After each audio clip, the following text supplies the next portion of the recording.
রংপুরকে হারিয়ে প্লে-অফের সমীকরণ জমিয়ে তুলল খুলনা টাইগার্স। নাইম শেখের দুর্দান্ত সেঞ্চুরিতে রানের পাহাড় গড়ল টাইগার্সরা। প্লে-অফের দৌড়ে টিকে থাকতে হলে এই ম্যাচ জেতাই ছিল একমাত্র পথ। শেষ পর্যন্ত 46 রানের জয় নিয়ে খুলনা নিজেদের আশা বাঁচিয়ে রাখল। কিভাবে গড়ল এই ম্যাচ জানতে পুরো ভিডিওটি দেখুন। মিরপুরে টসে জিতে ব্যাটিং নেয় খুলনা টাইগার্স। নির্ধারিত 20 ওভারে 4 উইকেট হারিয়ে 220 রান সংগ্রহ করে তারা।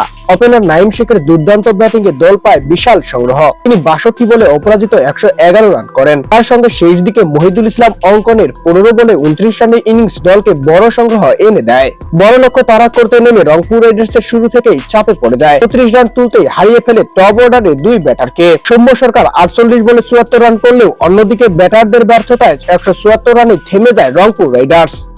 প্লে অফের সমীকরণ এখন জমজমাট। 46 রানের জয়ে প্লে অফের সমীকরণ জমিয়ে তুলল খুলনা। 11 ম্যাচ থেকে তাদের সংগ্রহ 10 পয়েন্ট। নিজেদের শেষ ম্যাচ জিততে পারলে সেরা 4-এ জায়গা করে নেবে তারা, আর হারলে বিদায় নিতে হবে। খুলনা পরের ম্যাচ জিতলে কপাল পুড়তে পারে রাজশাহী কিংবা চিটাগাংসের। অবশ্য চিটাগাংসের সুবিধাজনক অবস্থানেই রয়েছে। তাদের 2 ম্যাচ এখনো বাকি। 2 ম্যাচের একটিতে জিতলে হিসেব ছাড়াই তারা সেরা 4 নিশ্চিত করবে।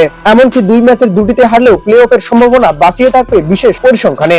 অন্যদিকে রাজশাহীর কোনো ম্যাচ বাকি না থাকায় অন্যদের দিক তাকিয়ে থাকা ছাড়া কিছু করার নেই তাদের।